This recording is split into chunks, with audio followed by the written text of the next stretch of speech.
तो hello friends, welcome my YouTube channel Abhay study classes में स्वागत करता हूं एक और नए वीडियो में। आज के इस वीडियो में हम जानेंगे रस की परिभाषा, उसके प्रकार या प्रकारों का परिभाषा और उनके प्रकार।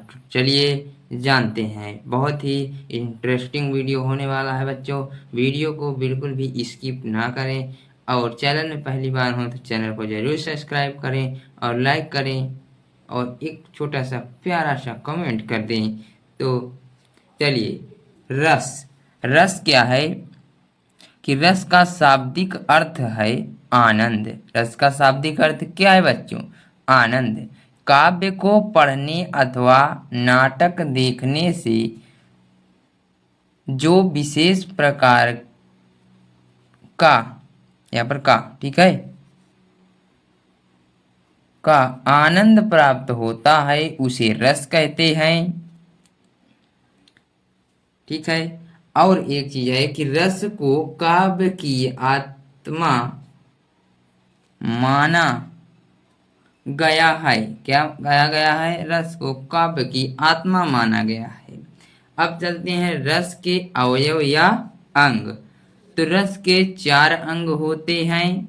कौन कौन से वो जानते हैं। रस के 4 अंग होते हैं। नंबर 1 स्थायी भाव, विभाव, अनुभाव, संचारी भाव। अब स्थायी भाव किसे कहते हैं?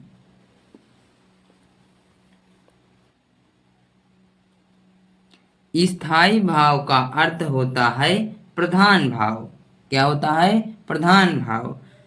कहते किसे हैं कि जो रस की अवस्था तक पहुंचता है तथा भाव हृदय में सदैव स्थायी रूप से विद्यमान होते हैं, उन्हें स्थायी भाव कहते हैं। या अपनी भाषा में कहें तो कि जो भाव हमारे हृदय में सदैव विद्यमान होते हैं उन्हें हम स्थायी भाव कहते हैं।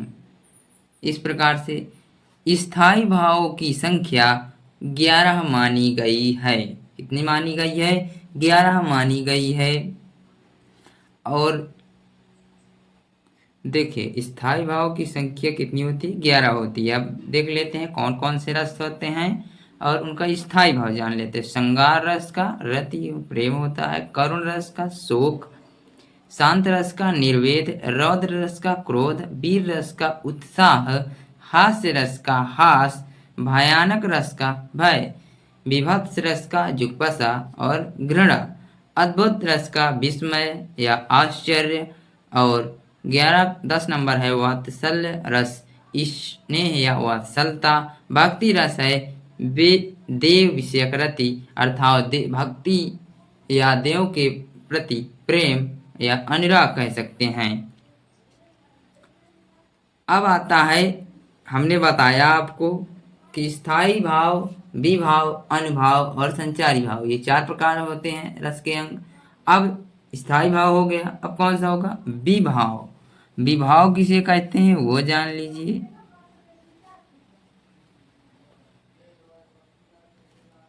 विभाव जो व्यक्ति, वस्तु, परिस्थितियां आदि स्थायी भावों को जागृत करते हैं उन कारणों को विभाव कहते हैं। विभाव 2 प्रकार के होते हैं। कौन कौन से बच्चों? एक है आलंबन विभाव।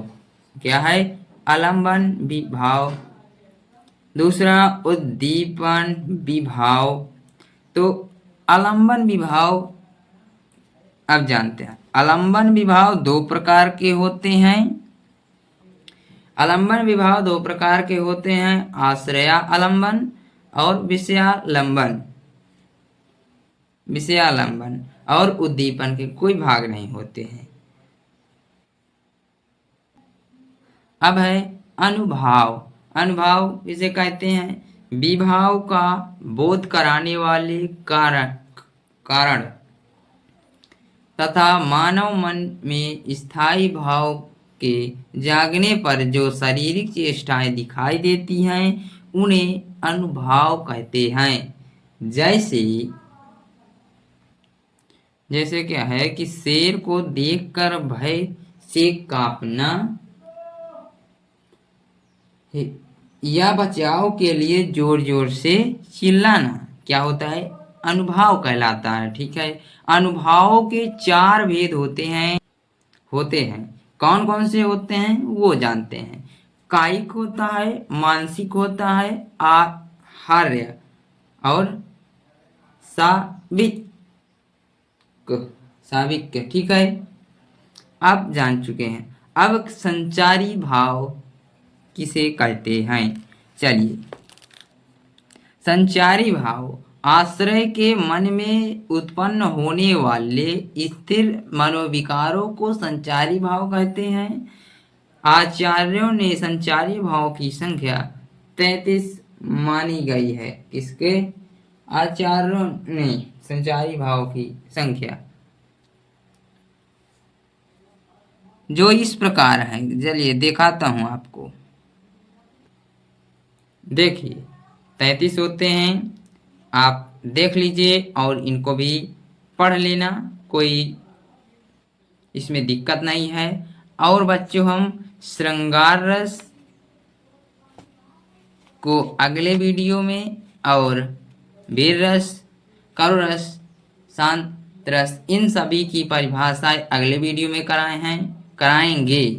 और तब तक के लिए आप लोग तैयार करें और ज़्यादा से ज़्यादा लोगों तक शेयर करें, अपने दोस्तों के साथ भी शेयर करें। चलिए मिलते हैं नेक्स्ट वीडियो में।